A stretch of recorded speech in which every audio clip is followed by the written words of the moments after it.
and welcome to another episode of Sports Vibe.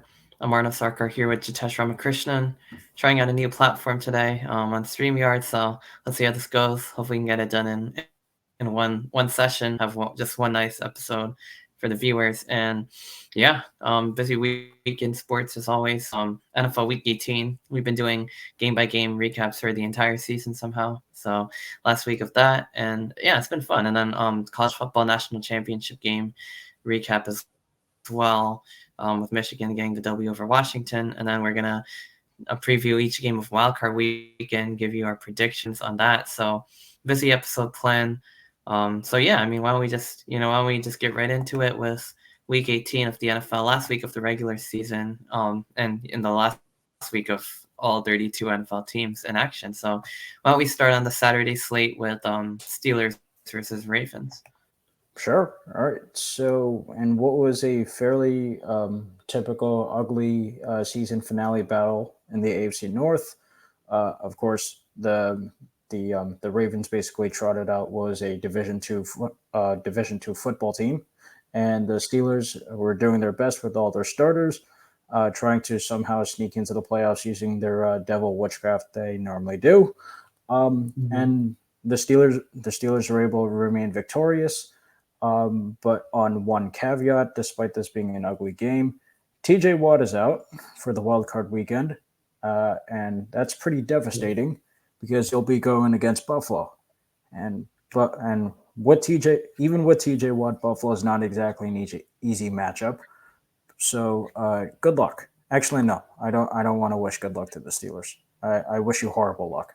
But I guess to round out about the game, like the Ravens, they're resting basically everybody, so it's not like it's not like losing this game really mattered to them. But I'd say like I'd say this game is more concerning for the Steelers. I mean, sure you have a winning record, sure you got into the playoffs, you snuck in because Jacksonville doesn't know how to win football games when it matters. But the fact that the Steelers and I mean, sure it's their divisional opponents, but it's like the fact that they really struggled against against backups, um, and when they're playing all their starters. I mean, I guess if you want to count Mason Rudolph as a starter, I mean, as a backup quarterback for the Steelers, go ahead. But the fact that they were like really struggling against the Ravens backups, it's not exactly a great look for the Steelers. Your thoughts?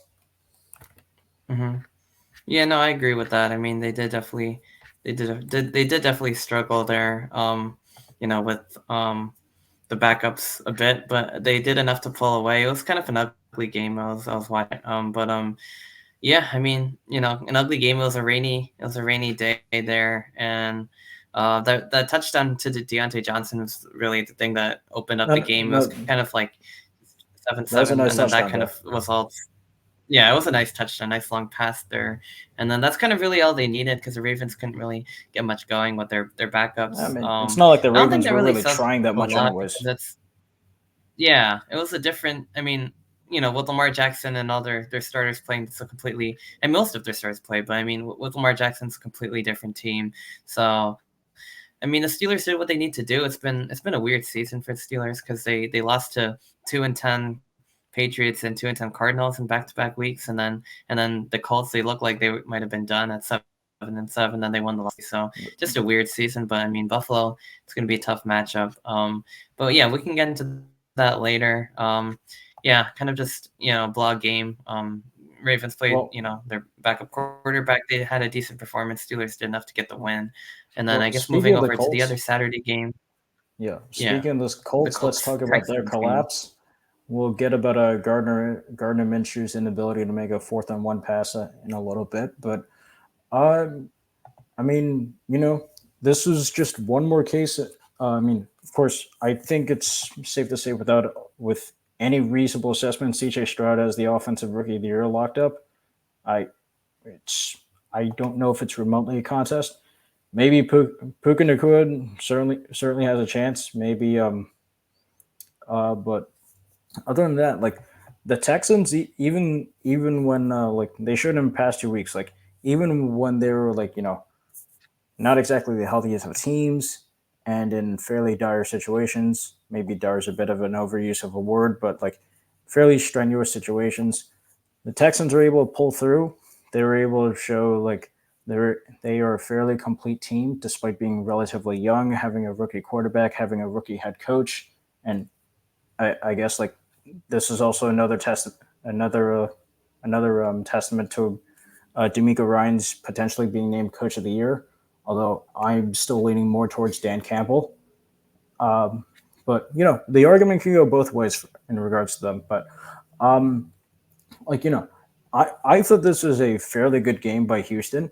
Like the score says a lot more than what it needs to be. Of course, Indy got two garbage points when it didn't matter. With Houston taking an intentional safety at the end to run out the clock, and but like this game, like right here. I mean, if this didn't really summarize the Colts season, I don't know what did. Like having high hopes to start, and then having everything ripped out from you in the middle of the season, and then going on a hot streak, and then surprising literally everybody, only to disappoint the Colts fans at the very last second, uh, with Gardner Minshew having a fairly bad pass, and seems to be a common trend and seems to be a common trend with Week 18 AFC South quarterbacks uh, that were on the road. I mean, no, the Colts were at home, so I can't say that, but it seems to be a trend for some reason. We'll get down to Jacksonville in a little bit, but yeah, I mean, regardless of like if I was a Colts fan, I wouldn't be too disappointed with the season, honestly, because you showed what you're able to do with a backup quarterback. So just wait till Anthony Richardson is fully healthy. I think the Colts can really make some noise next season. Yeah, no, I agree. I mean, they did all right with Minshew, but with Anthony Richardson, they looked pretty good the first few weeks of the season. Yeah, I mean, Jonathan Taylor had a big game on the ground. And CJ Stroud, I mean, what a rookie season for him. It's not Let's not over forget yet. The Michael Texans Pittman are Jr. going to the playoffs. Yeah, let's not forget Yeah. Michael Pittman Hmm. Jr. He Michael, like yeah, he balled out with the that's Colts. true. He balled out. All Oh, right. yeah. I guess No, let's he talk definitely about. did. Great year for Pittman. All right. Let's talk about And did the you see AFC that South's drop greatest. by that drop Yeah, was insane. I mean, by the Goodson. I fourth mean, and two, and listen, I by feel Goodson, who bad they for. hardly used all year. Yeah, It was a you decent think. pass, but I mean, you got to haul it in. A I little bit mean, like underthrown, though. I always say the rule that if it hits your hands, you can catch the ball. But like, Yeah. especially in a moment like that, when you're executing a fourth down call with your season on the line and you make a play call like that, you gotta go to your number one guy. Like you have to throw the ball to Yeah. Pittman Jr. right there. Like have Pittman Jr. run that route. Yeah, you Like can't throw it to no a guy no who's caught disrespect to like 5 Goodson. passes all year. Like, Listen, no disrespect to Goodson, but in that moment, I don't know if I would trust Goodson with that. If I had thrown that yeah. ball and Michael Pittman Jr. It was right there within his vicinity, but the play couldn't be made. So be it. But with Goods, like I Right. said, no disrespect to Goodson because he's. I mean, like even though you're very low in the depth chart for wide receivers, you're still better than at least you know safe to say 90% of no, probably more like 97% of people who call themselves football fans today, at least. So like we Right. Right. yeah, but still, like I would Yeah. have Understandable. elected for Pittman Jr. in that situation. That's just me. All right. Yeah. Yeah, I agree. And good play So call, speaking bad execution, I guess. yeah, But so anyway, speaking of AFC Titans, South Jaguars. failures, yes, Jacksonville. It's funny because they imitated the Titans of last year. The Titans Hmm. were almost handed the AFC South on a gift basket last year, and then they were upset by Jacksonville at the worst possible moment in the season finale, and they missed out on the playoffs. Right. And what happened this time? Jacksonville was gifted the AFC South on a silver platter, and they were upset by the Titans at the worst possible moment in the season finale. And as a result, Mike Vrabel is just. I saw the Schefter reporter like a little bit ago. Mike Hmm. Vrabel has been canned, and apparently, Yeah. well, even though in spite of the Titans winning, And Jacksonville, they made a few firings on the defensive side, most notably. Um, I think this is still like, I mean, I doubt what's his face. I doubt Doug Peterson will get fired as a result of this game, but this awful management, like in the last 6 weeks, I think it's certainly a fireable offense, especially when you just collapse like that. When you had quite a lead over the AFC South, I think it certainly could be a fireable offense, but I don't think Peterson will be canned. Otherwise, it would have happened already. Yeah, no, yeah, I agree, but I mean, it's just that's just a awful class by the Jaguars. They pretty much had the division like in their hands for most of the season. They gave it away by It was a losing masterclass collapse. what, A 4 out of 5. I masterclass mean, collapse. 5 out of 6. Yeah, I mean, it's just the only one they got was over the Panthers, and that doesn't really say a lot. And yeah, they That just that didn't play means good at nothing.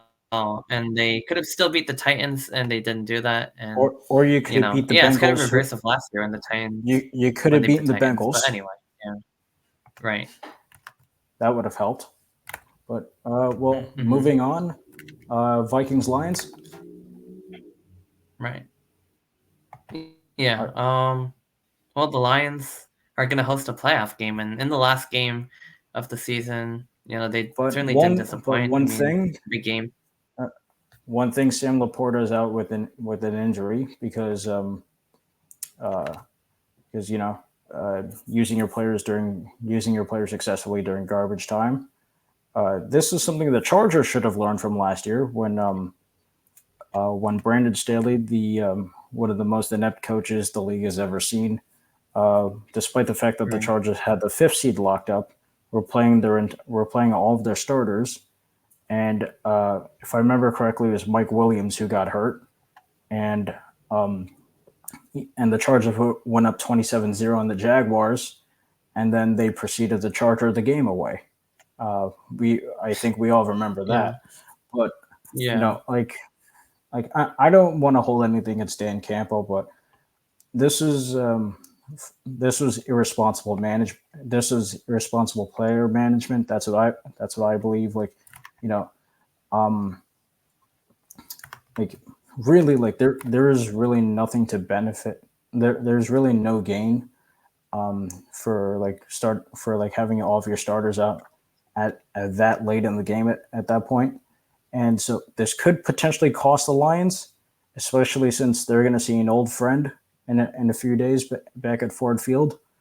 I hope it doesn't, Right. but if this does cost the Lions, that's not going to look that great. I know that would really suck after the kind of season they had. But I guess back to this game while we're talking about it. Yeah. Big game from both the quarterbacks. Mullins threw 2 interceptions. Justin Jefferson had a good day, but fantasy season's over. But Vikings still lost. But 192 yards and a touchdown. Then Amon-Ra St. Brown for the Lions with 144 yards and a touchdown. Jared And Goff had and Amon-Ra St. Brown is a Pro 320 Bowl yards, two snub. touchdowns. Did you see Yeah, that? definitely. I don't know how the hell he got snubbed from the Pro Bowl. I mean, listen, the Pro Bowl has never mattered for any of these things, like the Pro Bowl, the All Right. Star Game for the hmm NBA and the NHL, the MLB. None of these Yeah. things really matter. But Especially now you're that telling it's me like this flag guy. You're telling football me in this. the Pro Bowl too. No, it's not even about Which I that. But actually it's like didn't really mind because the tackle football wasn't all that competitive. So, no, this is no, still competitive flag football, but regardless, I mean, no. Like we're not talking about meaningless crap like that. I mean, in the sense that it's like with the season Amon-Ra St. Brown has had, you're telling me he's. I mean, yeah, he should like I have said, definitely been, he should have at least gotten the right. worthless nomination of a Pro Bowl. I mean, that's what Oh I yeah. think. Yeah. Yeah. All right. Anyway, So, next so speaking of, game. I guess, talking of no mercy, let's go to Falcons Saints. Oof. Yeah. So Saints just ran up the score. I kind of missed the whole thing about Jameis Winston and the play call, but did they end up calling the play to go up, or Yeah, I yeah. don't know. There's Okay. some So some talk about. I was watching a John Boy breakdown yesterday of this where Arthur Smith got pissed at Dennis Allen for Yeah, that I the saw. Yeah. running up the score Hmm. thing. And I can understand Arthur Smith's point at that point because you have to feel like he was coaching knowing he's going to get fired. And of course, when the clock struck midnight, he did get canned, and Dennis Allen's Yeah, still here. literally. But like so, in regardless of that though, like with the whole respect and football etiquette culture, this is kind of similar to like the unwritten rules of baseball, where it's like I don't know if you remember it, but Tatis hit a grand slam again, hit a grand slam um, in the 2020 season, and like the Padres are already up by a million runs, and he got backlash from the entire league for swinging for the fences, especially well, I wouldn't say from the entire league, but he faced backlash, especially from people like Tony La Russa who believe in the unwritten rules. Um, so it kind of reminds me of that, where it's like you shouldn't like showboat and run up the score, but as I've seen countless times before, if you don't want the score run up on you, play some defense. That's what I say. But I Right. guess Yeah. going back to that running up the score thing with Jameis Winston, according to Dennis Allen, from what we've seen in his post game interview, he said because Jamal Williams he received the most touches on the Lions last year, and he didn't score a touchdown with the Saints all the season. Uh, Mm. Jameis Winston, apparently he asked Dennis Allen if they could just run up the score and feed the ball to Williams so he can get his touchdown. Dennis Allen said no, but Winston was just like, whatever. And then he let that play call right there. And if you saw the post game handshake when the mic was on, um, and we're able to hear some Yeah. commentary to put it for that sake, where Arthur was just like where Arthur was just calling out that BS on Dennis Allen, and Dennis Allen apparently said, "I understand that." So it seems to me like based on his interaction with Arthur Smith and his interaction in the post game, along with Arthur Smith's interaction, and based on Jameis Winston's account, that Jameis Winston called that play call completely by himself. That's what I think. What do you think? Mm. Yeah, that makes more sense. That's kind of what I heard too from like the interview. It did seem like kind of by himself. That actually makes a lot more sense. But yeah, I mean, other than that, 48-17, just dominant win, but it's still not good enough to get the Saints in the playoffs. So Derek Carr, Well, had a good they game, needed but They can't needed help you Green Bay that. to lose for that. They needed Green Bay to lose for that to happen for them to sneak into the playoffs, but Mm, that didn't I happen. see. We'll talk about Green Bay in Right. a bit. Right now, let's go to the season finale of was perhaps the most disappointing season of my life. Um, I mean, Oh man, yeah, yeah. I mean, the Jets snapped hey, the listen, streak. So I mean, there's that. yeah. Hey, it only took you bozos long enough. We've been completely dominating you since 2015, so it only took you losers long Right. enough Yeah, it was bound to happen. It's like win. the Broncos Chiefs too, like that, I guess. But Yeah, yeah, I mean, I two I mean inept I'm happy teams here, I guess. Yeah. listen. I'm happy the streak wasn't broken at MetLife. That would have been all the more insufferable. But Oh, that would have been um, right then. Yeah, that's fair. I mean the Jets Snow did game. have It their was chance kind of in like one of the run-heavy the Jets games, did but have their yeah, chance Brees in Week Hall. 3 to do that, but thankfully that didn't happen. They did. But hey, listen, Right. takeaway from this game, yeah, we sucked in the snow. I mean, we've normally been pretty good in snow games. So, but uh, disappointing end to a disappointing season. Although there were some highlights that I've seen, like our defense has really stepped up. Like we have a really good unit. Mm. Like even though we have like a few injuries, Christian Barmore is absolutely a stud. He's the brick wall of the defensive line. I can't wait for Matt Judon and Christian Gonzalez to come back healthy. We have a decent linebacking core, um, and you know I'm happy with Kyle Duggar's play with Josh Uche. So I feel good about the Patriots defense. That's not a problem to me. I mean, of course, the kicking game is a bit iffy with Chad Ryland, but you know only coaching and confidence will help from there.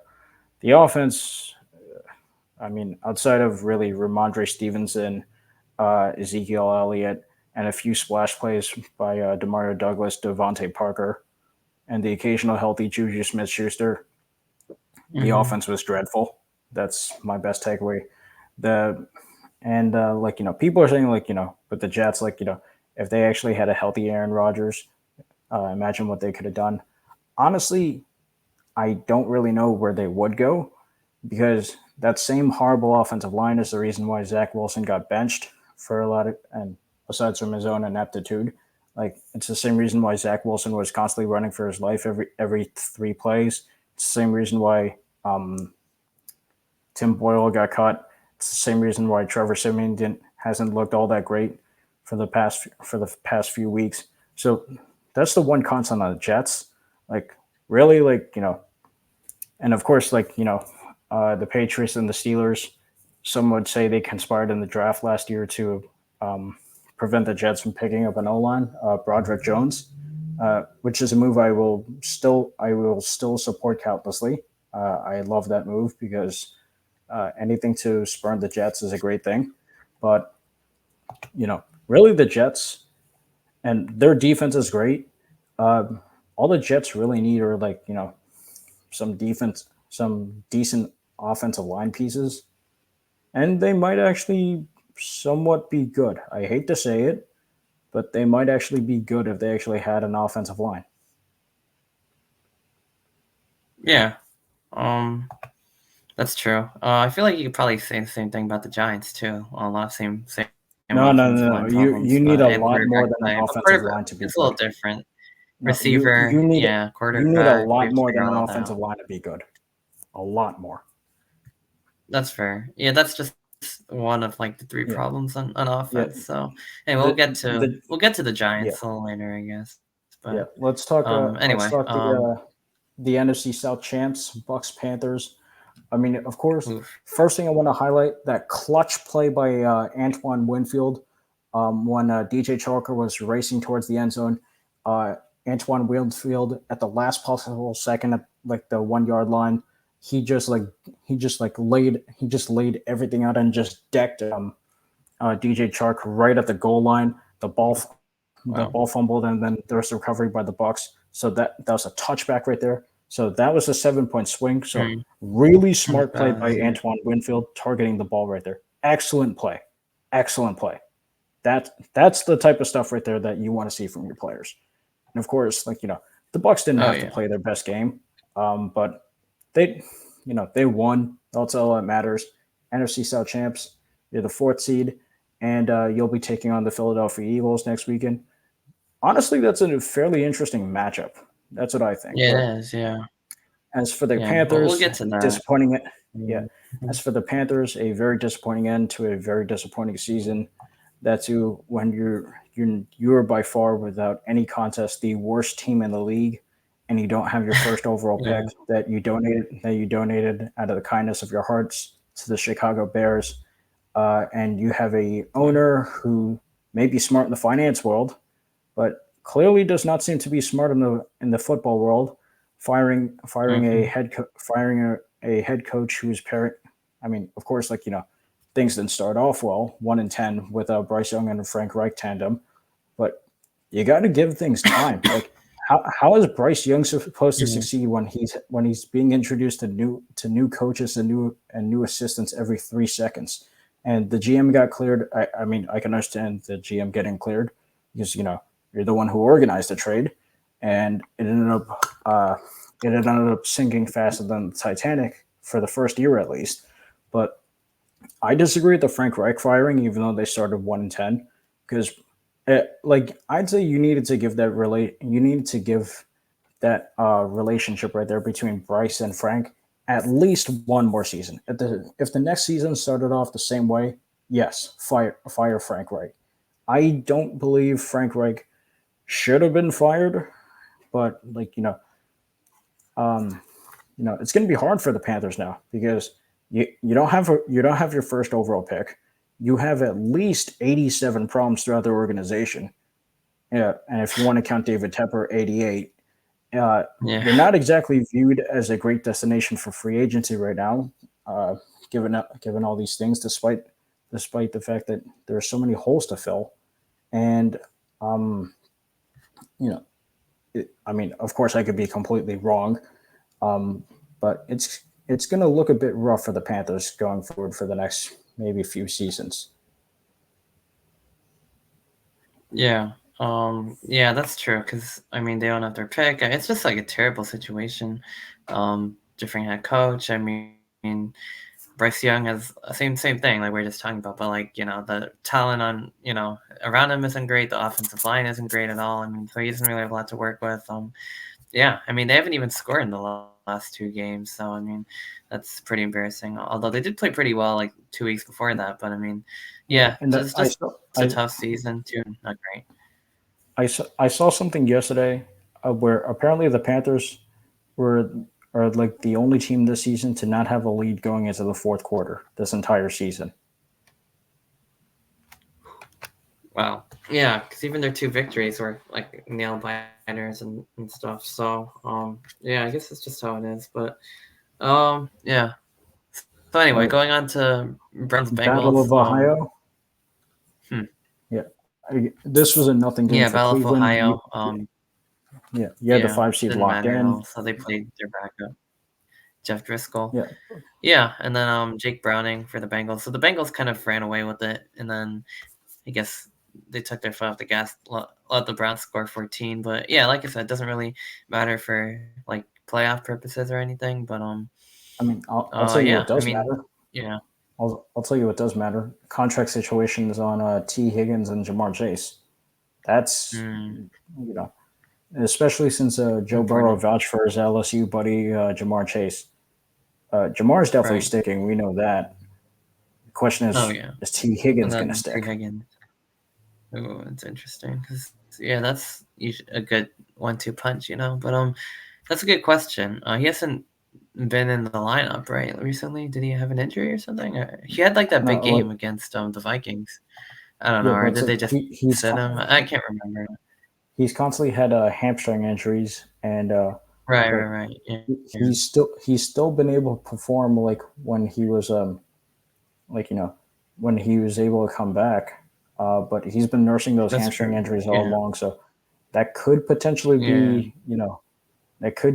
be like a knock in the contract negotiations if they ever do get there with Mike Brown.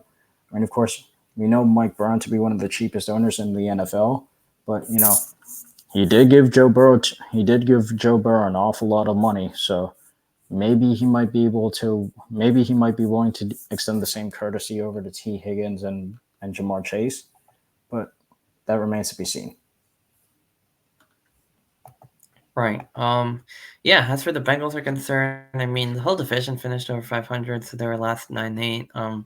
Jake Browning had a pretty solid year as a backup. Obviously, it's going to be the Joe Show again next year, but and Joe Mixon had a good game this game. And I like Andre Yosefas, Charlie Jones, some of their other receivers. But yeah, I mean, so, not a bad year considering it's kind of a last season without Joe Burrow. But I mean, they still played competitive. But at the end of the day, it's the Browns that are going to the playoffs.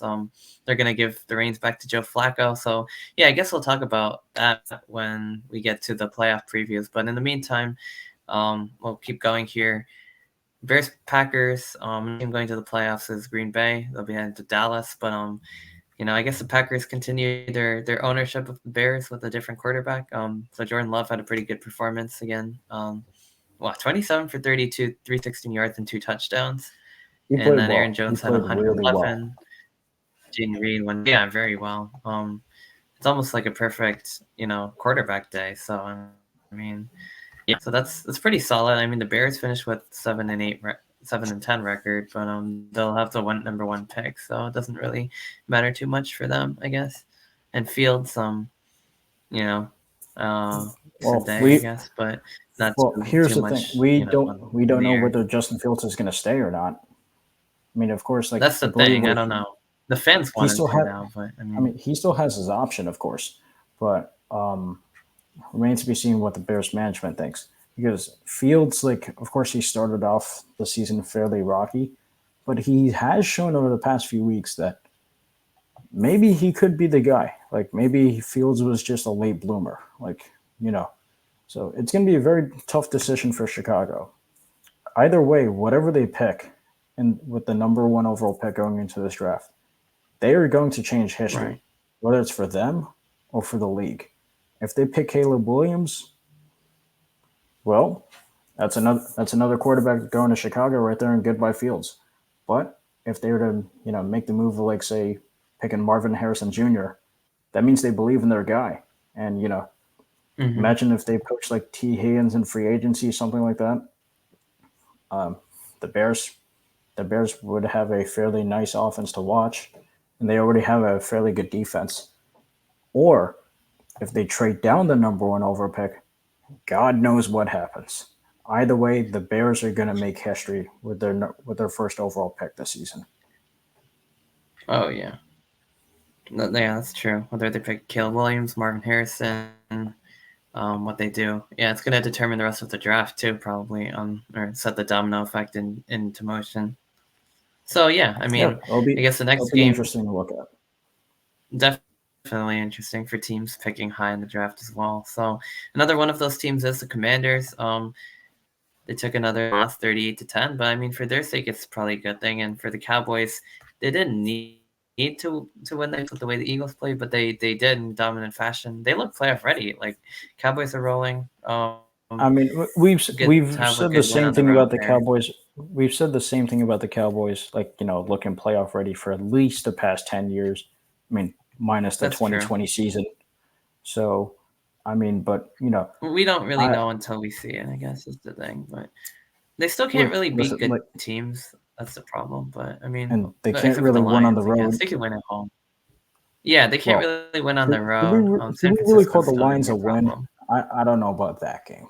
Yeah, exactly. Like that, they should have also lost that game. Like you see what I mean? But yeah, yeah, the domination of bad teams continued here today, I guess. So they did get a road win, but it was against the Commanders, and they, win granted by officiating against the Lions. So this is going to be an interesting team come playoff And time. and It's also Ron an Rivera got indication for canned. them is yeah, Ryan. Yeah, exactly. Ron Rivera got can. Colin played too well. Yeah, it's just been like a tough year for Washington. I mean, they've really lost to pretty much every good team. They've got blown out. They've lost twice to the Giants, to the Jets. They've managed to lose to bad teams too, but just kind of a lost season, I guess. So I mean, yeah, I now don't really know what the else to question is say. They do where have do they go some with talent, but No, the question is, exactly, they need a What quarterback does the too. Washington like? Do they? I mean, I wouldn't say they have a fairly similar situation to Justin Fields, but it's also another case of do they believe in the current guy, or do they believe it's time to shake things up? So Washington will also make history with their pick. Of course, the Bears will make more history because theirs is the first overall pick and Washington has the second. But Right. you know, like New is England Sam is the Howell. third, right? I think. Yeah, I mean, like Sam Howell, like he's shown he has like a lot of potential, and he's had good games. Like Hmm. I'd say he's had more good games than Justin Fields this past season, but I I don't know. I mean, It's a tough hey, one. like I said, decision. So Washington. Yeah. Yeah. So yeah, I guess we'll keep it rolling here. Broncos Raiders. The Raiders, they ended their season. Excuse me. They ended their season with a win, 27-14 over the Broncos. So they finished with identical 8-9 records, and they bench Russell Wilson for the rest of the year. They're expecting to cut him, which I think is ridiculous. But regardless, Jared Stidham, played in the game, decent performance. Yeah, I mean, just kind of for both of these teams, I guess I think they both beat the Chiefs once, but they still kind of fell short of the playoffs. Yeah, it's just Aiden O'Connell, I decent mean, game. listen, Either way, it's I just think AFC going into West. the off no, I think going into the off season, the Raiders have a far better future than the Broncos. I mean, the Broncos, you Than could the argue, right Broncos. now are the most Yeah. dysfunctional team of the NFL, especially with the whole Hmm. Russell I Wilson don't know saga, what. which I do not blame Yeah, Russell like Wilson at all.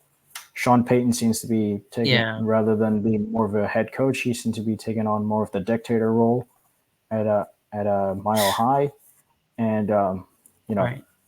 and also if you remember earlier in the year when he was calling Nathaniel Hackett's job of coaching the Broncos, like really piss poor, one of the worst jobs he's ever seen, Hmm. and then you proceed to get completely skinned Yeah. alive by the Jets on national television, and I mean, sure, Right. you have the better record, yeah, but that but the record doesn't really always indicate how trash or how good a team is. Like we've seen that before. The 2020 Steelers, they started 11-0, and then they collapse, and then they lose in the wild card in humiliating fashion against Cleveland. Then we've seen previous teams that have a okay record. They have a much stronger foundation. Like the Lions last year, they finished the season 8-9, and look at them now. They're division champs. They're on a roll. Could potentially be vying for the Super Bowl in a month, potentially. But even though the Broncos finished with them, even though Sean Payton's Broncos finished with a much better regular season in terms of a record than Nathaniel Hackett's Broncos last season, I'd argue that the Broncos this season have had a lot more dysfunction and chaos under Sean Payton than they did with Nathaniel Hackett. At least under Nathaniel Hackett, the offense was horrible. Like, yes. But here, not only was your offense horrible, well, it had improved in certain spots, but Sean Payton he's completely like blowing up everything in terms of like chemistry, in terms of relationship, rapport. So I don't really know what to make of the Broncos right now. I think that they are in a fairly chaotic position. Yeah, no, that sounds about right. I mean, I'm just reading about this whole injury guarantee thing. It's a whole mess. Like I just like it's like after they beat the Chiefs, after they had a good role, like then they decided to do it. Like if anything, you should have done it like last season when they weren't playing good. Like now, Yeah, I don't know and what they're planning to do and forward. You going and forward that's with who the when Sean quarterback Payton position. Like and that's who when Sean Payton says he yeah, benched Russell Wilson for to spark the offense, and Jared Stidham, like, I didn't see any spark. I saw like nearly the same play as Russell Wilson, if not worse. So I don't know what the hell Sean Payton was right. looking for. Um, so that remains to be seen of the Broncos. As for the Raiders, I hope Antonio Pierce is your head coach going forward. He has shown that he's Oh more yeah, than he capable definitely deserves of that. being able to do the job competently. Hmm.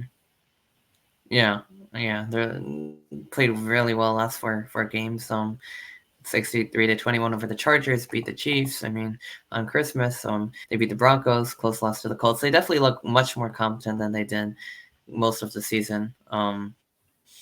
So yeah, no, he definitely deserves, to keep the job. Definitely lit a fire under that team, and yeah, and then I guess going over to Eagles Giants. So this was I'll let the you take the Giants' reins first on this one. victory in a couple years. Yeah, okay. For I think the Giants beat them a couple seasons ago at MetLife, but different circumstances. I guess to be fair, the Eagles already were without Devontae Smith, DeAndre Swift. AJ Brown got injured. They ended up pulling Hurts. A lot of injuries. Vito, I think, had a thumb injury. Hurts had a thumb injury.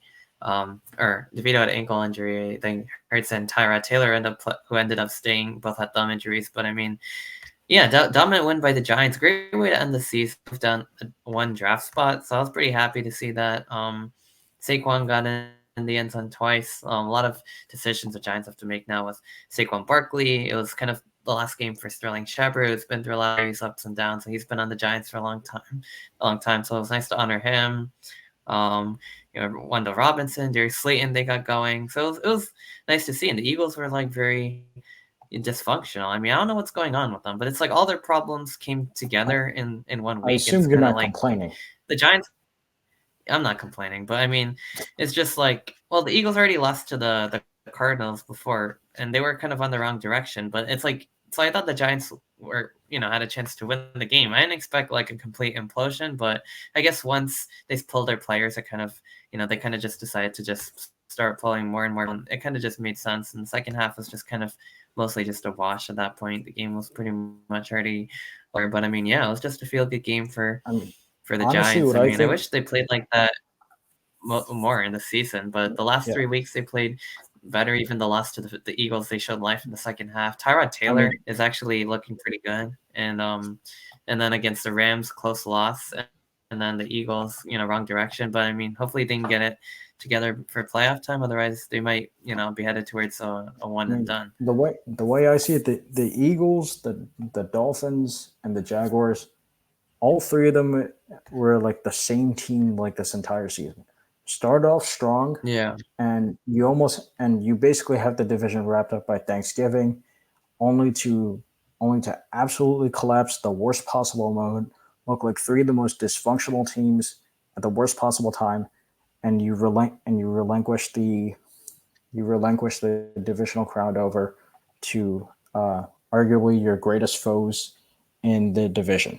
hmm Um, so like all three of them, I mean, yeah, I even if I've seen Eagles fans on Twitter, like they don't have, like some of them don't even have that much faith in the Eagles going into next week against Tampa Bay, and rightfully so. right.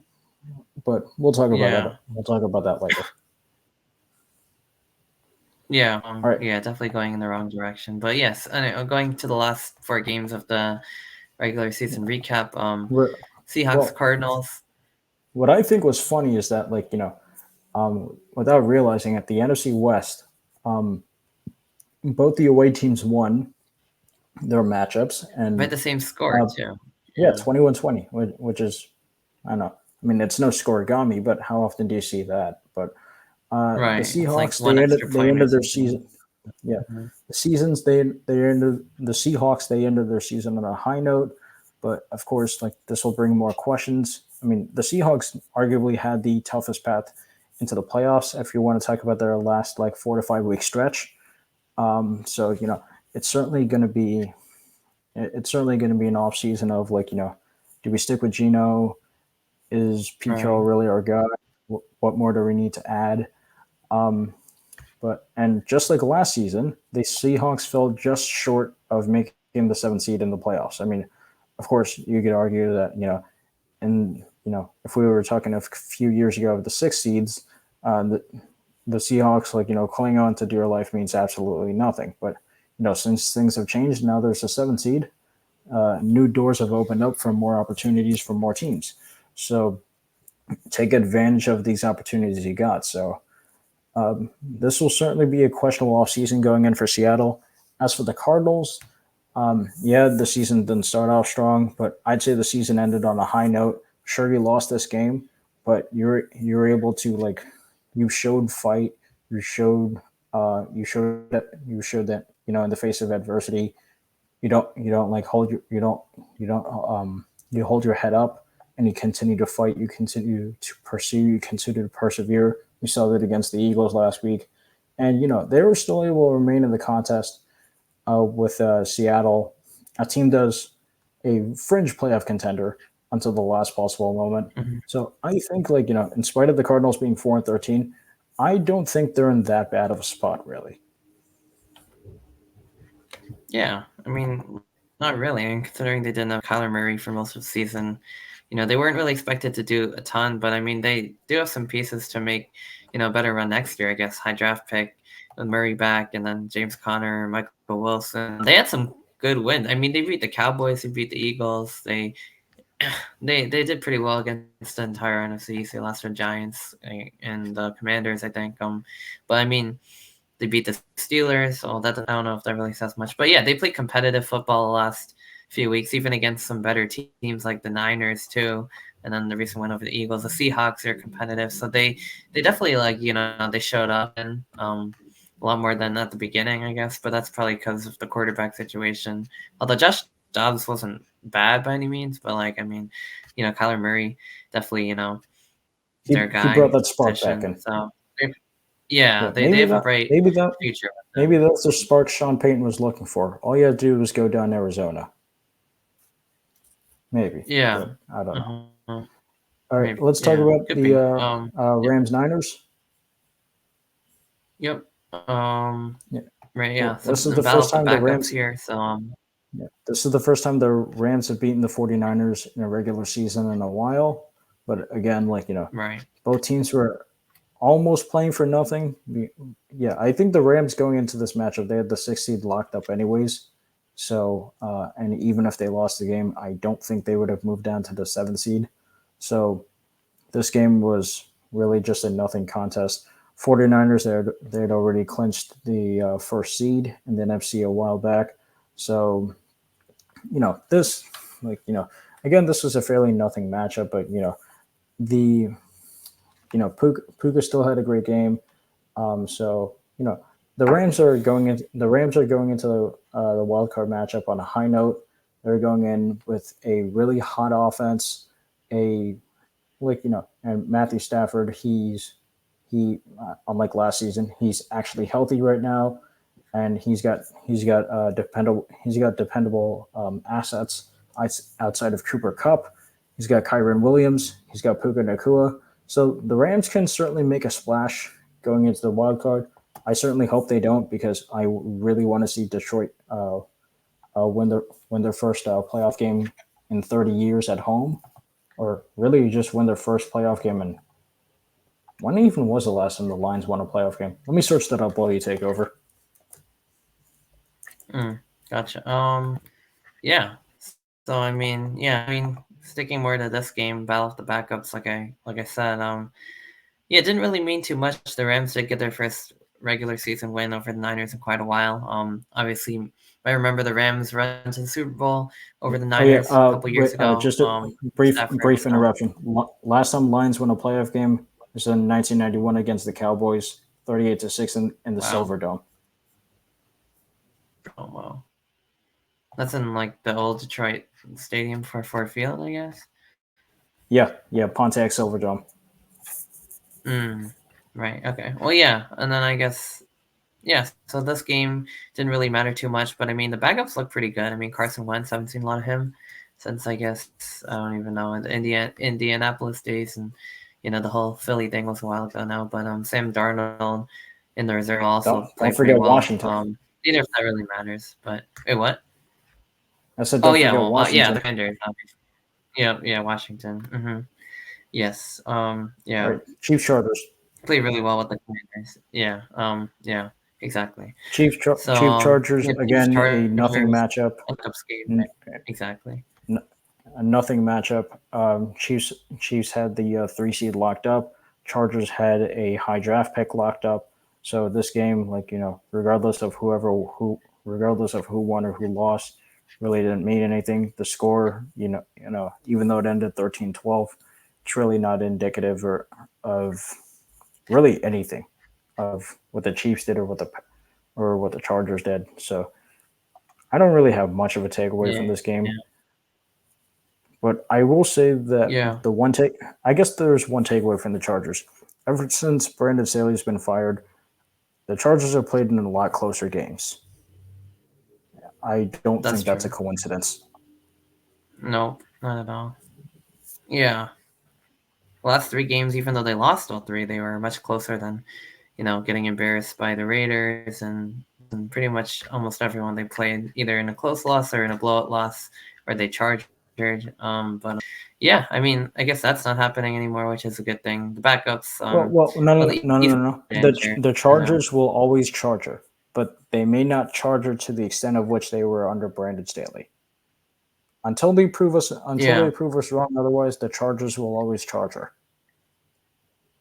that's fair. Yeah, So yeah, I mean, that's pretty much all I got for that one. I mean, yeah. the only thing All right. that I guess it moved the Chargers up one spot, but I mean, I think it was worth it for the Giants to beat the Eagles, move down one spot. I don't really think that makes too much of a difference. I don't know. We'll have to see when draft positions Well, you come say out, this but I now. mean, yeah, yeah, I Yeah, know it could be the difference between like a quarterback and like taking a O lineman or receiver. I don't know what the Giants even want to do. Assuming they want to take with Daniel Jones, and most fans are going to be I upset don't about even know that, if the but Giant. it I is don't what even it know is. if the Giants know what they want to do.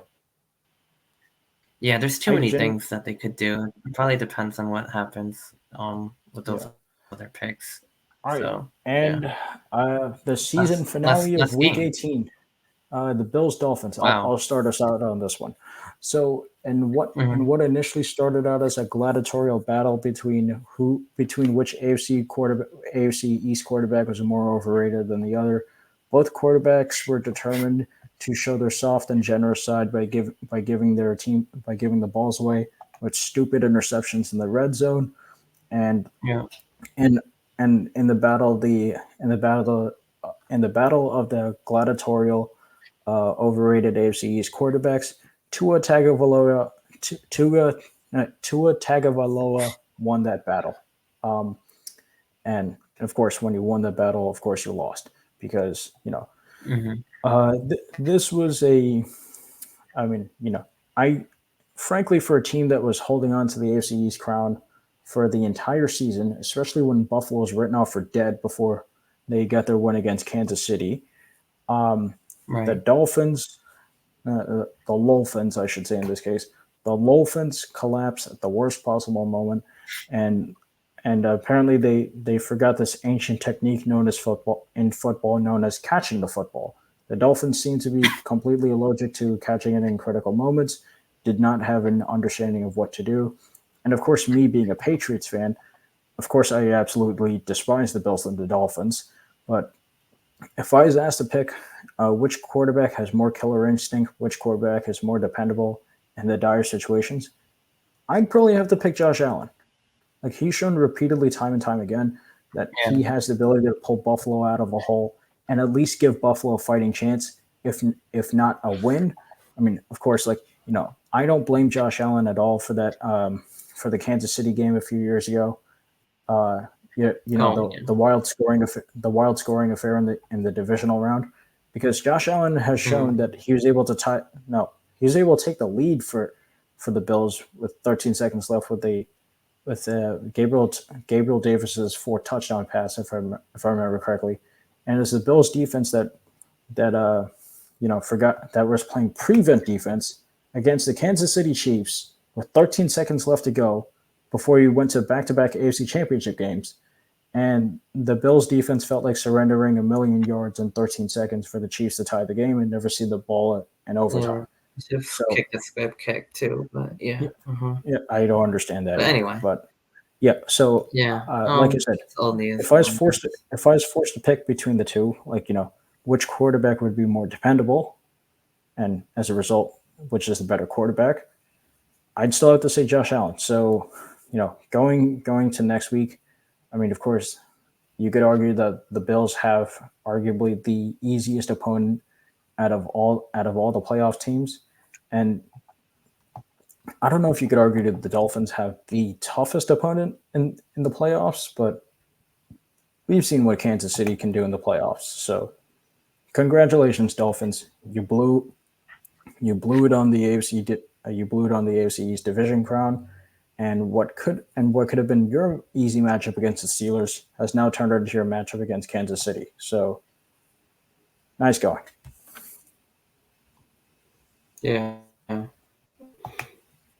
Yeah. So I guess that's gonna conclude the NFL Week 18 season recap. And as I mentioned in the beginning, we've done every game from week 1 to week 18. So that's pretty cool, honestly. But I mean, yeah, Bills closed that one out. That was actually a pretty good game, honestly, too, with Miami having the lead, and then the punt And return especially from and Deontay yeah, Hardy the turning things 95-yard around, and punt return to tie the game. yeah, really brought life back to the Bills. I feel like they were able to get going after that, and then they took the lead and didn't relinquish. So yeah, so that was a big game thing because obviously like you said, they have the Steelers and the Dolphins play the Chiefs, and it's going to be cold, and it's going to be a tough matchup because I mean the Chiefs have struggled quite a bit, but they're still the Chiefs, they're still at home, and going Let's against not the forget homes and the this is guys, and but we'll talk about that. Yeah, yeah, and we were talking about Matthew Stafford returning to Detroit. This is not the first star player returns to their former home. Now we got Tyreek. Tyreek Hill is returning to Missouri, so we'll see what happens. But Yeah, it's going to be an I guess exciting one too. A lot I of guess is there revenge intermission? games. You want to cover the college championship game, and then we'll get started with wild card previews and predictions. Yes. Yeah, that sounds great. Yeah, so yeah, I guess I get a little break from the NFL into some college football before we get back into the playoff recap or preview. Yeah, national championship for college football is last night. Michigan versus Washington. As I mentioned, a clash of styles between the two teams. Yeah, it was certainly the game. It was certainly a good game. Michigan got off to a 17-3 lead because of Donovan Edwards breaking out for two long runs. First Yeah, time yeah. he's done that in quite some time. Speaking of runs, yeah. Speaking of runs, Michigan had 303 rushing yards in this game. Washington had Yeah, which is 301 yards total. about to say, yeah. So very good running performance there. Two long runs by Edwards. And then just on the ground, I mean, Blake Corum also had quite the day in the ground. So Michigan certainly dominating. Yeah, they had more rushing yards than Washington had total yards, which Yeah. is just very impressive. But that's Let's the not way Michigan's yeah. played football all year. So I mean, it's not And really let's that not forget surprising. that I think this could what have. was I was gonna say, let's not forget this could have with JJ McCarthy and Michael Penix Jr. Where do they now fall on draft boards now and everything else. yeah, exactly. Yeah, I mean McCarthy, kind of like a game manager, but he has some serious arm talent. He like the decision making, scrambling, very good. Penix didn't exactly have his best game. He had two picks, 255 yards, but I think what really stood out was Michigan's defense swarming Washington. This was not the same Washington team that had 430 passing yards against Texas. Washington really got shut down by Michigan's defense, both in the trenches, especially in the trenches. They're hitting Penix, and then in the secondary, not intercepting Penix twice, and then on top of that, preventing those deep balls from even being thrown. When they were thrown, um, they missed some holes on Michigan, I will say that. And then they called one on Washington, which was, I think, less obvious on top of that. So it was irritating. So that was one deep ball that got overturned. But I mean, Michigan got off to a 17-3 early lead, and then it kind of felt like they're going to run away with it. Washington holds them to a field goal to make it 17-3. They score a touchdown right before the half to get to 17-10, and we have a game in the third quarter. Not really much scoring. It was 20-13. Both teams kind of kept going 3-and-out and punting it away, and just a defensive battle, a lot of drops, but eventually Michigan got going again. They were able to overwhelm Washington with the ground game. Yeah, that hole really cost Washington. As if that didn't happen, they might have had a chance because they had a deep ball. Didn't happen. Michigan's offense got going on the next possession. Colson Loveland, Roman Wilson, just moving down the field, and then on the next possession, another deep ball was completed, but on that same possession, Penix throws an interception on fourth down. Still, who returns it all the way back near the end zone. Michigan ices it with a Blake Corum, and that's pretty much the game. So I mean, yeah, I mean that's pretty much all my takeaways from the game. Michigan cleaned up their special teams from the game before.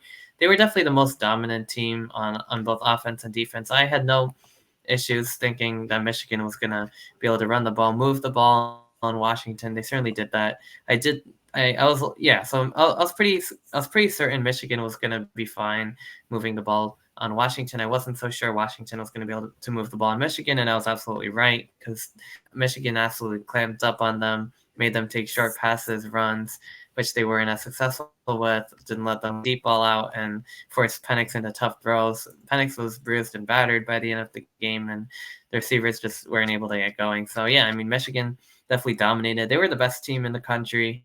I feel like the SEC opponents, Alabama, that game was a better matchup for Michigan than Washington, just because of the Alabama also plays a physical style of football, and they kind of figured out able to get the ball out quick on offense. Were able to stop Michigan on defense, got a lead.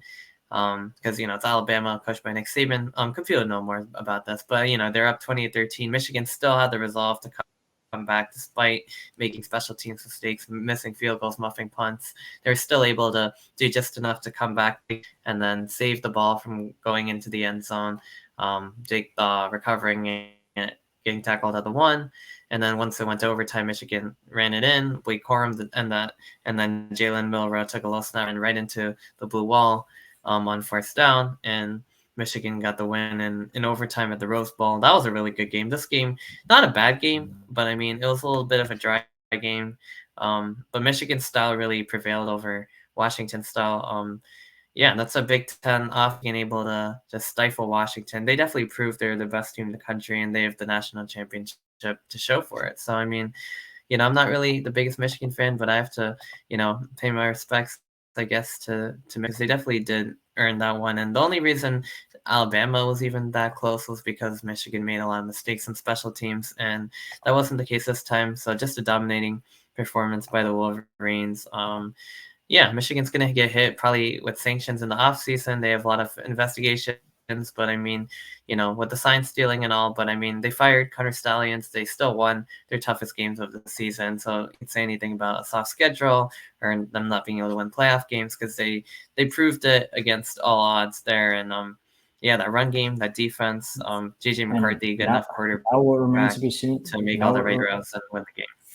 Yeah. Now what remains to be seen is Yeah, is if Jim Harbaugh is going to land in the NFL, and if so, where. And I very guess well that's a might site. because they're Yeah.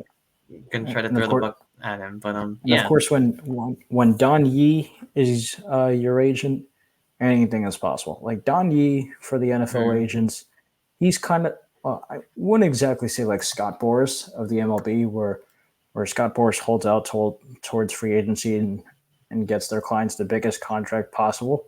But Don Yee, he is a difference maker when he's the agent for NFL players, and now he's the NFL agent for a ex NFL head coach and now a college football champion, Jim Harbaugh.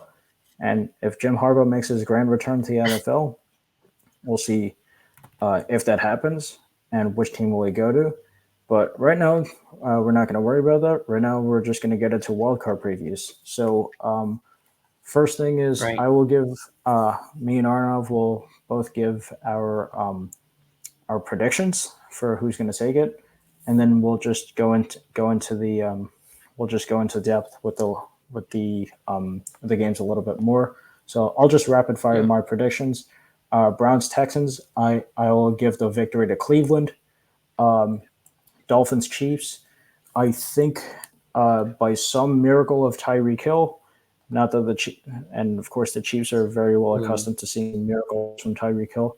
I think the Dolphins will squeak out a 3-point victory with a game-winning field goal. That's my prediction right there. Steelers Bills. Bills blow out the Steelers by at least 3 possessions or something. Packers Cowboys. Yeah. This one's going to go down to the wire, but Dak Prescott finds old reliable and CD Lamb for a go-ahead touchdown, and then Jordan Love is trying to drive down the field, and then he gets picked off by the guy who seems to love picking off other quarterbacks. He gets picked off by Deron Bland for the Cowboys to steal the game. Rams Lions and a rematch of Matthew Stafford coming back to his old home against Detroit. Unfortunately, this Hollywood story is going another way, and Detroit gets their first playoff victory since 1991. And finally, Eagles Buccaneers. This is going to be a tight, gritty, ugly matchup, but the Buccaneers win 6. You want to offer your speed All right. predictions? I guess I'll go into that, and then we can wrap up by previewing each game in a little more depth. But yeah. So I'll also take the Browns. They're definitely cooking. Joe Flacco playing very well. I think the Browns take it. It's been a good season for Texans, so I think it's where that ends for them.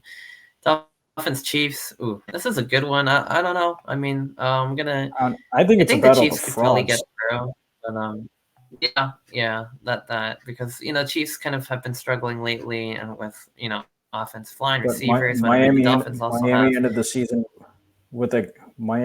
season with a collapse of the ages, kind of like Philadelphia. So really, I mean, Yeah, this could go it can go anyone's either way, way. but the weather's going to be cold in Kansas City, and I feel like that home environment's going to be a little bit much, and I think the Chiefs will be ready to at least make it to the road, and then I think they're struggling. So I'll give Kansas City the win there.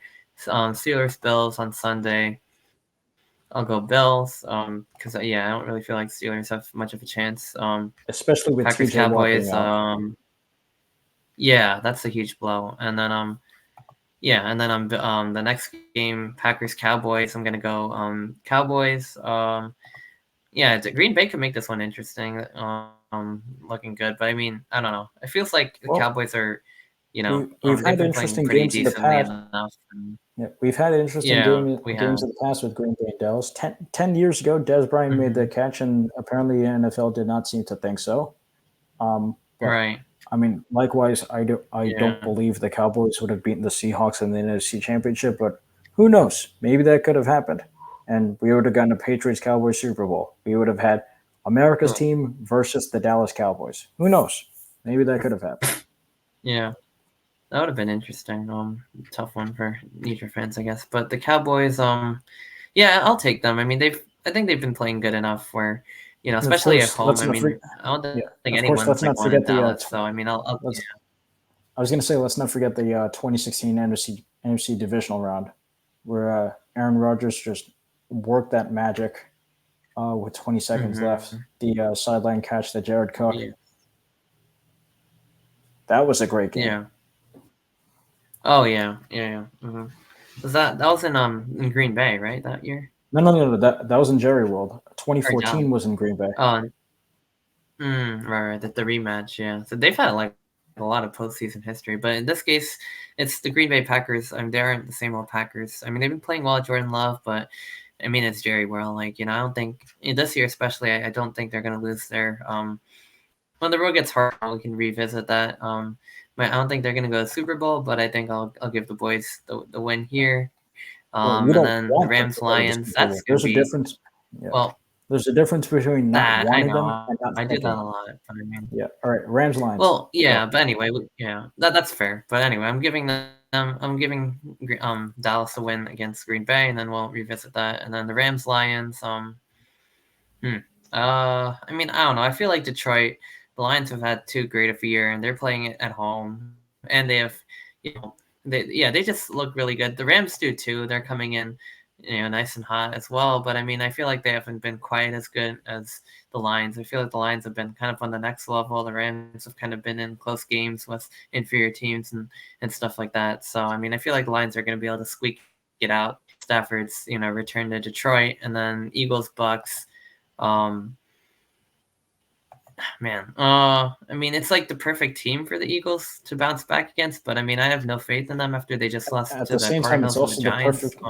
At the same time, it's also the perfect team for Tampa Bay to feast on, Exactly, especially to play against the with the Eagles Eagles who are defense being so reeling. weak. I'm going with Tampa Bay. With the Eagles Oh, completing the epic collapse, and then yeah, they'll I guess wrap up my wildcard predictions. okay. So we've had So kind basically of the same predictions, except you believe Kansas City will beat the Dolphins. Other than that, we have pretty much the same predictions. right, pretty much, Yeah, yeah. yeah. All right. See So you I in mean, yeah, we could just do just a brief a brief preview going into these games. Like, I think the mm, matchup that the matchup that will be, I guess to say, the most underrated matchup that I could see here, I would give it to Cleveland versus Houston. That perhaps be the most underrated matchup because the reason I say that is because again, these were two teams going into this season when we started. I mean, I'm not going to say no one had expectations because that's ludicrous. People were fancying the Browns as Super Bowl contenders, and rightfully so. And Houston, they were just right, hoping to have a respectable season, especially after having the second and third overall picks, and they've been rebuilding since the Bill O'Brien era from a few years ago. So, but the reason I'm calling this underrated is because we're going to see here, of course, a rookie quarterback leading his team to the playoff. So, Energy Stadium, I think that's what Houston is still called these days. yes, yeah. But the Texans will be electric. Their home crowd will be electric. They'll be alive. And also, let's not forget, this is technically another star player returns to his former team game. I mean, of course, Oh my Deshaun Watson's goodness. Yeah. out with injury. So, but Right. I mean, the Cleveland Browns, they've demonstrated nothing but adversity throughout this entire season. Deshaun Watson out for injury, Nick Chubb out for injury, Joe Flacco from couch to potential comeback player of the year in from November onwards. The Browns have Right. shown they've shown adversity throughout this entire season. They've been constantly underestimated and left for dead, and rightfully so when we all thought Deshaun Watson was reported as out for the season. So, but as we said countless times before, the most dangerous teams going into the playoffs are the ones that are riding that hot streak. The Cleveland Browns are riding that hot streak. I'm not saying that Houston isn't. Houston has been really solid over the past few weeks, but in the times like these and in the times like this, you got to trust the veteran quarterback. I have to take Joe Flacco over CJ Stroud. Nothing against CJ, but I trust Joe Flacco to be more calm and collected in the pressure of the playoffs than CJ Stroud at this moment. Yeah, I think so too. I think Flacco's experience and the Browns' talent, I think that's going to be too much for Houston to handle. Despite the Texans having a strong end to and being able to get into the playoffs, 10-7 record, all very impressive. And CJ Stroud's rookie year, I feel like it's just going to be too much. The Browns team is very good. I could see them making a run in the playoffs for sure. The Ravens, that's going to be interesting. They might be the only team to be able to really Listen, match up with Baltimore too, which is I think an the script. interesting thing. Listen, the script writers as I see is already cooked a lot with these matchups. Like the script writer gave us, Matthew Stafford returns to LA. The script writer's given us, Oh yeah, two arch enemies in Green Bay versus Dallas. The script writer's yeah, given us Tyreek Hill returns to Kansas City. And the scriptwriter has also used some demonic magic to get the Steelers into the playoffs when they didn't deserve to be. So, the right. scriptwriter, Yeah, I think the scriptwriter would certainly love to, make Browns versus Ravens a matchup. I'm pretty sure. And mm-hmm. that's you since Baltimore, Divisional since the clash. one seed. Yeah, since Baltimore's the Yep, one and seed, that's probably that'd be the they're going to face the divisional. lowest seed. So, yeah, the scriptwriter would certainly love Exactly. to make that happen. Yeah. Yeah. So So, I guess going well, on to like Dolphins. yeah. I Go guess ahead. yeah. Sorry. I guess going on to Dolphins Chiefs while we're The fraud bowl. doing these yeah, both teams kind of going in the wrong direction to end the season, but I guess the Chiefs did rattle off two straight. I guess one with a backup, and they kind of were able to win against the Bengals, so that that counts for something. But the Dolphins, they also had a win over the Cowboys, and that was a good win, I thought. But then falling flat on their face against the Ravens kind of exposed them falling to the Bills.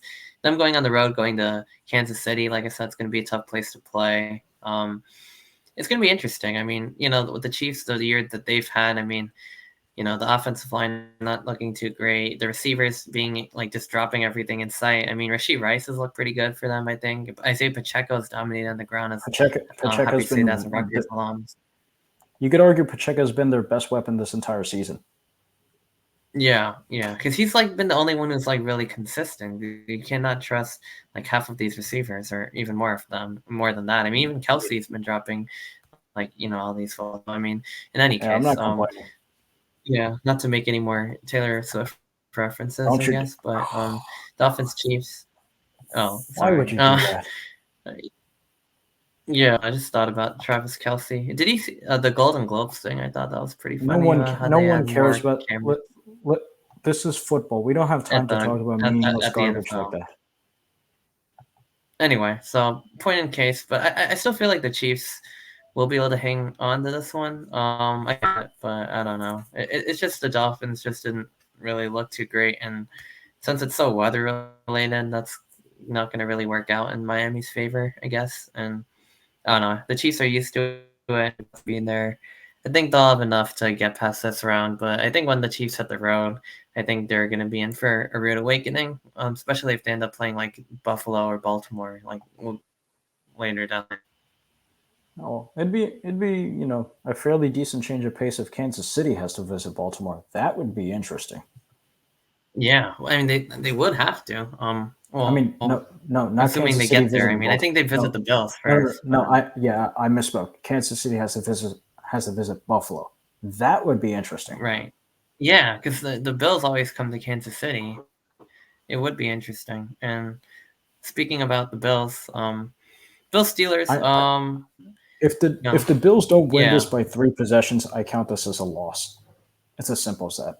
hmm The Steelers yeah. have This is literally gonna be one of the Steelers are starting Mason Rudolph or Kenny Pickett at quarterback. You've already lost right there, and you don't. And the Steelers don't even have their best weapon healthy for next week. T.J. Watt's not going to be in. no I TJ mean, Watt. George Pickens is a solid receiver. Najee Harris, he's not exactly had the best season, but Deontay Johnson, he's been fairly well for the Steelers, but you know, I mean, come on, like I I don't see a reason. I don't see a reason to have any remote faith in the Steelers. I really do not. Like Yeah, again, if Buffalo doesn't win this by at least like 3 possessions, it's a loss for them. yeah, I agree. It's like another one of those. It feels like the Bills have that kind of warm up game a lot of the time in the playoffs, like the Patriots a few years ago, and Oh I think they had yeah, the I Steelers a remember few that years ago too. 47-17. Yeah, Yep, I remember that game. yeah, the week before the Chiefs game, and then Pittsburgh is kind of served as kind of a warm up game with their year in Kansas City. It feels like they've always been that team that's just above 500, like the Tomlin streak, and they've kind of not really been able to have much success in the playoffs. I expect another one of those, but I mean, usually that Steelers team's like 9-8. Like somehow they're actually like 10-7, so that's absolutely shocking. But they've had a lot of weird wins. But I mean, against the Bills, I don't see it. Bills have gotten hot at the right time. Definitely just a way better team. Kenny Pickett, I mean, sorry, Mason Rudolph gonna be the starter, and I agree with that because he's been playing well lately. So I mean, like right the hot To me, hand. it doesn't matter. So I mean, To me, it doesn't matter who's the starter, yeah. Either whether it's way, Kenny they're Mason losing. or But even Mitch Trubisky in an emergency. It doesn't matter. The Steelers have already right. lost that quarterback game right there. Yeah, and TJ Watt's out, so that's going to be Yeah. a big blow for their defense as well. All right. So All right. yeah, Let's talk. All right. on I to the guess next one. moving on to Vince Lombardi versus Tom Landry. Here we are. Um, of course, the Packers throughout history have been fairly, they've been fairly synonymous with beating the Cowboys in the playoffs. Of course, as we mentioned 10 years ago, like the infamous Des caught it, Des didn't catch it rule. We all know Des caught it. We all know that. And we all know the Cowboys were robbed of, potentially of having the game winning touchdown with it. Well, no, Des was down at the 2 yard line. The Cowboys were robbed of a potential Right. chance to go to the NFC Championship. We all know that. But Mm-hmm. now it's not time to just bring up the past about this. Like Dallas, you Cowboys fans, you've been repeatedly saying that this is our year for like the past 10 years. It's about time you do something. Right. And again, Yeah. if you don't at But this least year make the really, NFC Championship, yeah. oh yeah, wait, Mm-hmm. I It's forgot. a disappointment. With alumni returning to their former grounds, Mike McCarthy is going to be facing his former team, the Green Bay Packers. I Yeah. completely forgot Yeah. about that for a second. But of Mm-hmm. course, this is a much different offense than what Mike McCarthy was overseeing when he was with the Packers. So I would count the season as a complete failure if Dallas doesn't at least make the NFC Championship game. This would be the first time making the NFC Championship game this century. I mean, Mm-hmm. like the Cardinals Yeah. have made 2 NFC Championship games this century. The Cardinals have. So no disrespect to the Cardinals, but if they've made the NFC Championship game twice, and you haven't within the past nearly 30 years, that's an embarrassing testimony to the Cowboys right there. Embarrassing, no, wait, testament, yeah. So it's about time you do something, Dallas. This is arguably your easiest path to the NFC Championship game. Arguably, Mm-hmm. you have to go through Yeah. Green Bay, and and maybe in all likelihood you'll probably have to go through. You'll probably have to play Detroit, like in all Ooh, a likelihood. rematch of that game, and back in Dallas again. So that would be very interesting after what happened last time. But Yeah, yeah, I yeah. mean, So definitely, like you this said, is probably their easiest no, this is chance. Yeah. argu no, this is arguably the Packers. I mean, the Cowboys' best chance of getting the NFC Championship game. Of course, the last two times Mm-hmm. they almost had zero chance because you're running to the red hot juggernaut known as the San Francisco 49ers. So now you potentially don't have to see them for 2 weeks. So Cowboys, Yeah. do something. Yeah. Yeah, I mean, as much as I hate the Cowboys, I do have to say, like, this year does seem like a good year for them. And, it's all about the playoffs. Like, the regular season did look good, but I mean, if they can't win the playoffs, doesn't really mean much. That being said, I think they put themselves in a good position to do so with the 2 seed.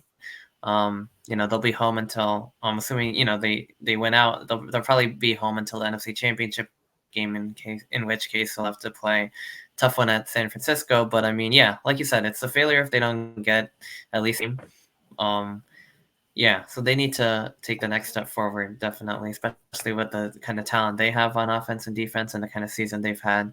They've got to take the next steps. So this would be they could do so, and then I guess speaking of taking next step, Rams Lions, two teams I think that certainly had great seasons, probably better than people might Yeah. have thought. The Lions host their Listen, first playoff game since the like the Ram '90s as well, listen, and I the think Rams so. won Yeah. the Rams won the Matthew Stafford Jared Goff trade 2 years ago. It's time the Right. Detroit Lions return the favor. It's time, Lions. You know what to do. The Rams had their chance. Now it's time for you to have Hmm. yours. Go win it. Rams won the Super Bowl. They collapsed. They kind of came back. Lions have been having a great behind Jared Goff and Amon-Ra St. Brown, that defense, Ian Hutchinson. I mean, they've been, the darlings of, I guess, people wanted them to succeed and they have. And yeah, it's really their opportunity to win the game. So, I mean, hopefully they do because this is, huge for Detroit. I mean, and Michigan just won the national championship. So definitely a good time Hey, for them. So yeah, and hey, listen, the go Pistons ahead. snapped their losing streak. So I think all the signs are and I mean I wouldn't the Red Wings are still like struggling, but they're at least showing more promise. So all the stars are aligning in your favor, Detroit Lions. Go win it. This is your time. Yeah. You know what to do. Hmm. Yeah. And then if they end up back in Dallas, that'd be a very good game, as we mentioned. But to wrap Oh, up the well, wild card hey, the weekend, scriptwriter might want to see that happen. yeah. I mean, could you imagine like after like they blew the call? Like, I mean, what like if the Lions were able to The beat in the Lions Dallas could in the the playoffs? Lions could have Oh my potentially had the two goodness. seed right now, and Dallas could have had the three. Yeah, and then they'd have to go to Detroit. Oh my God, it's absolutely huge. See, like that just shifted the whole balance of things. But yeah, I mean, I guess another team that kind of played themselves out of the 2 seed was the Eagles, and they had basically they control their destiny in the division. They did well. They started 10-1, then they kind of became the Steelers Yeah, from 20 or 20 a Here- few years ago, and they yeah, collapsed. 2020. I Yeah, thought they get I yeah, I will say this though, Tampa Bay going into this game has nothing to lose. Philadelphia going into this exactly. game has everything to lose. Everything. Yep. Again, this season will be a failure for the Philadelphia Eagles if they don't get back to the Super Bowl. Because you don't want to follow up a Super Hmm. Bowl loss with like an NFC Championship loss A or a wild card divisional loss. loss or a wild card loss. That would be a damning embarrassment to your organization. You need to go back to Yeah. the Super Bowl, and if you have a loss there, fine. But I mean, although we will endlessly mock you like that, that's no Eh, question. I mean, I will Yeah. forever Oh yeah, laugh it at was like Buffalo for millennials losing. when they lost to the Chiefs. I will Yeah, forever but laugh anyway. at Buffalo for losing 4 Super Bowls in a row, forever until the day I die. But the Yeah. point is, Philadelphia, you arguably have the toughest path going into the, you know, potentially going to the Super Bowl. You arguably have the toughest path. I mean, Tampa Bay, they have a very feisty defense, and I think with Baker Mayfield being a quarterback, Tampa Bay's offense has been underrated, even though they have even though they have two dogs like Mike Evans and Chris Godwin as their 1 and 2 wide receivers. Even the Bucks tight end group is uh, is doesn't exactly get its fair share of credit. Cade Otton, he has shown a lot of promise. So you know, Tampa Bay, I'd say, has been they're probably the most overlooked team in the in the NFL going into the wild card games right now. So again, this will be a complete embarrassment for Philadelphia if you don't make it back to the Super Bowl. No questions asked about that. No questions. Hmm. Yeah, and yeah, it looks like they've been going completely in the wrong direction. 5 of 6, losing. I mean, I understand you obviously in the gauntlet stretch, you lose to the Niners, you lose to Dallas, but then Seattle, fine. But then I mean, to not, I mean, they kind of, to I, be I don't struggling, know be about the struggling loss to like Seattle that is fine. against Cardinals and Giants. Wait, what? No, I wouldn't exactly You call the know, I loss to mean, Seattle fine. But yeah, that kind of started to show that there were, and Jalen Hurts threw 2 picks. That kind of started to show that things might be up.